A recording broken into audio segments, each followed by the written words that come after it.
bahasa adalah bahasa indah yang digunakan untuk meningkatkan efek dengan jalan memperkenalkan serta membandingkan suatu benda atau hal dengan yang lebih umum.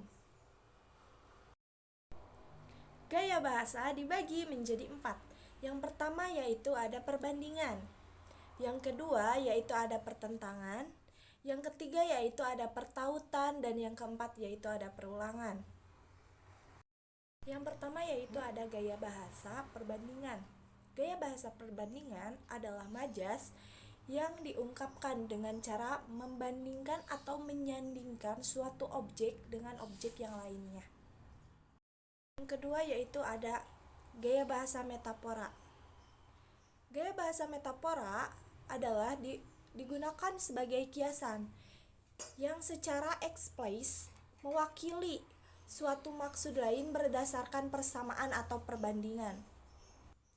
Yang ketiga yaitu ada gaya bahasa eufemisme, yang dimana kata-kata yang dianggap kurang baik digantikan dengan pedanan yang lebih baik dan halus. Yang keempat yaitu ada gaya bahasa metonimia. Gaya bahasa metonimia adalah gaya bahasa yang menyandingkan istilah suatu untuk merajuk pada benda yang umum. Yang kelima yaitu ada simil. Simil adalah gaya bahasa yang menyandingkan suatu aktivitas dengan suatu ungkapan. Yang keenam yaitu ada alegori. Alegori adalah gaya bahasa yang menyandingkan suatu objek dengan kata kiasan. Yang ketujuh yaitu ada simbolik.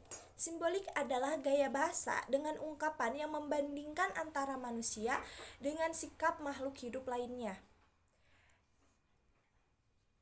Yang kedelapan yaitu ada asosiasi. Asosiasi adalah gaya bahasa yang membandingkan dua objek benda namun disamakan dengan menambahkan kata sambung bagaikan, bak, atau seperti. Yang kesembilan yaitu ada hiperbola. Hiperbola adalah gaya bahasa yang mengungkapkan sesuatu secara berlebihan, bahkan terkesan tidak masuk akal. Yang kedua yaitu ada gaya bahasa pertentangan. Gaya bahasa pertentangan adalah kata kiasan yang menyatakan pertentangan dengan maksud sebenarnya oleh pembicara atau penulis dengan tujuan untuk memberikan kesan dan pengaruh kepada pembaca ataupun pendengar. Baik, dalam gaya bahasa pertentangan ada beberapa jenis yang harus kita perhatikan. Yang pertama yaitu ada gaya bahasa paradoks. Gaya bahasa paradoks terlihat seolah-olah pertentangan atau majas yang antar bagiannya menyatakan sesuatu yang bertentangan. Yang kedua yaitu ada majas antitetis. Majas antitetis adalah pertentangan yang menggunakan perpaduan kata yang berlawanan arah. Yang ketiga yaitu ada majas contradictio intermanis. Majas ini adalah majas yang memperlihatkan sesuatu yang bertentangan dengan apa yang sudah dikatakan semula. Yang keempat yaitu ada majas pleonasme. Majas pleonasme adalah majas yang digunakan dengan menyatakan sesuatu hal yang sudah jelas tetapi tetap memberikan tambahan kata lain untuk menegaskan maksudnya. Yang kelima yaitu ada majas repartisi. Majas repartisi adalah majas perulangan suatu kata dalam beberapa frasa dengan tujuan menegaskan suatu maksud. Yang keenam yaitu ada majas tautologi. Majas tautologi adalah gaya bahasa dengan mengulang kata dalam sebuah kalimat untuk beberapa kali dengan tujuan sebagai penegasan maksud. Yang ketujuh yaitu ada majas retorik. Majas retorik adalah gaya bahasa yang berupa kalimat tanya, tetapi sebetulnya tak perlu untuk dijawab. Yang delapan yaitu ada majas paralel. Yang kedelapan yaitu ada majas paralelisme. Majas paralelisme adalah bentuk majas perulangan yang biasanya hanya digunakan untuk menegaskan makna frase dalam sebuah puisi. Yang kesembilan yaitu ada majas klimaks. Majas klimaks adalah gaya bahasa yang menyatakan lebih dari dua hal secara berurutan dan tingkatan semakin lama semakin meningkat. Baik ya, kita lanjut dengan gaya bahasa yang ketiga yaitu gaya bahasa bertautan. Gaya bahasa bertautan adalah gaya bahasa yang mempergunakan sebuah kata untuk menyatakan suatu hal lain karena mempunyai pertalian yang sangat dekat. Dalam gaya bahasa bertautan ini ada beberapa jenisnya yang harus kita pahami. Yang pertama yaitu gaya bahasa metominia. Gaya bahasa metominia adalah suatu gaya bahasa yang mempergunakan sebuah kata untuk menyatakan suatu hal. Yang kedua yaitu ada gaya bahasa sinekdoke. Gaya bahasa sinekdoke adalah gaya bahasa figuratif yang mempergunakan sebagian dari sesuatu hal untuk menyatakan keseluruhan. Yang ketiga yaitu ada gaya bahasa alusi acuan yang berarti acuan yang berusaha menyugestikan kesamaan antara orang, tempat, atau peristiwa. Keempat yaitu ada gaya bahasa eufemisme.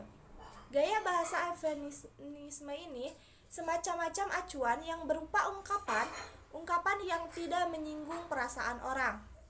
Yang kelima yaitu ada gaya bahasa apomim.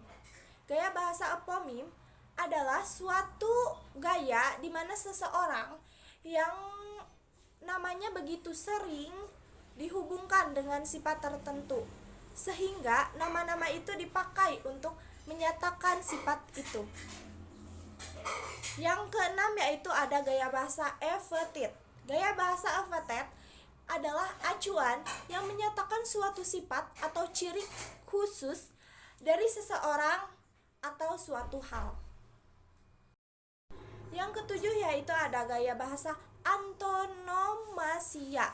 Gaya bahasa antonomasia adalah sebuah bentuk khusus sinekdok yang berwujud penggunaan sebuah epiteta untuk menggantikan nama, diri atau gelar, atau jabatan untuk menggandakan nama sendiri.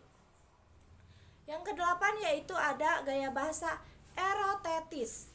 Gaya bahasa erotetis adalah pernyataan retoris yang dipergunakan dengan tujuan untuk mencapai efek yang lebih mendalam.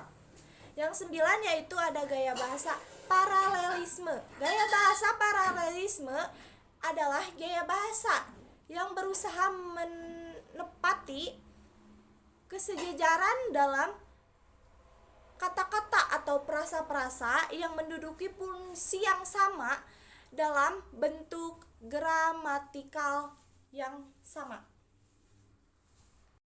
Yang ke-10 yaitu ada gaya bahasa elipsis. Gaya bahasa elipsis adalah gaya bahasa suatu yang berwujud menghilangkan sesuatu unsur yang kalimat dan dengan mudah dapat diisi. Ke-11 yaitu ada gaya bahasa gradasi. Gaya bahasa gradasi adalah gaya bahasa yang mengandung sesuatu rangkaian atau urutan. Yang ke-12 yaitu ada gaya bahasa asindenton. Gaya bahasa asindenton adalah gaya bahasa yang berupa acuan atau bersifat padat dan merapat, di mana beberapa kata, prasa, dan klausa yang sederajat tidak dihubungkan dengan kata sambung. Yang keempat yaitu gaya bahasa perulangan. Gaya bahasa perulangan adalah majas, yang cara-caranya melukiskan sesuatu keadaan dengan cara mengulang-ulang kata frase dalam suatu yang dimaksud.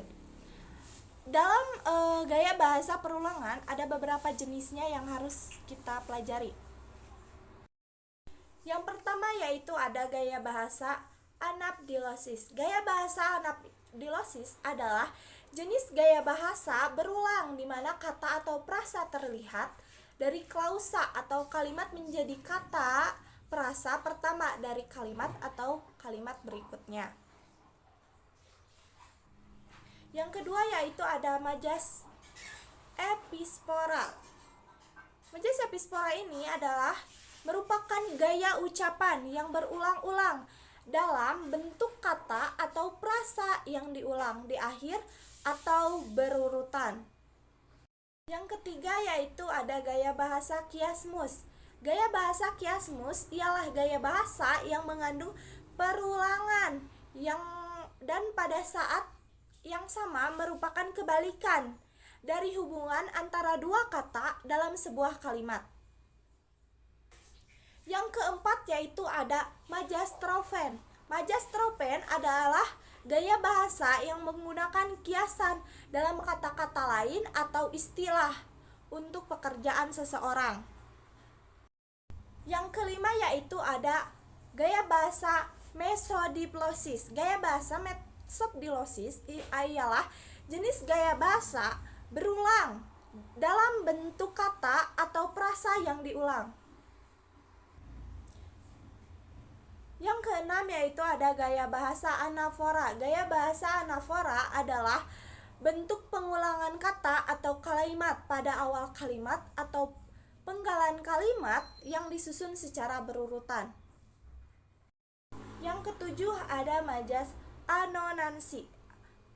Majas anonansi merupakan sejenis gaya bahasa berulang dalam bentuk pengulangan vokal yang sama. Biasanya digunakan dalam puisi atau prasa untuk mencapai efek penindasan atau keselamatan. Yang kedelapan yaitu ada majas anomerasia. Majas anomerasia adalah beberapa peristiwa yang membentuk satu kesatuan yang menggambarkan satu persatu sehingga setiap peristiwa secara keseluruhan tidak jelas. Yang kesembilan yaitu ada majas anadiplosis. Majas anadiplosis ialah jenis gaya bahasa berulang di mana kata atau frasa terakhir dari klausa atau kalimat menjadi kata atau frasa pertama dari kalimat atau kalimat berikutnya. Yang kesepuluh yaitu ada majas epifora. Majas epifora adalah gaya bahasa ucapan yang berulang-ulang dalam bentuk kata ataupun frasa yang diulang di terakhir atau kalimat yang berurutan. Yang ke-11 yaitu ada majas simplox. Majas simplox ialah sejenis gaya bahasa berulang dalam bentuk pengulangan di awal dan akhir beberapa baris atau kalimat dalam suatu baris.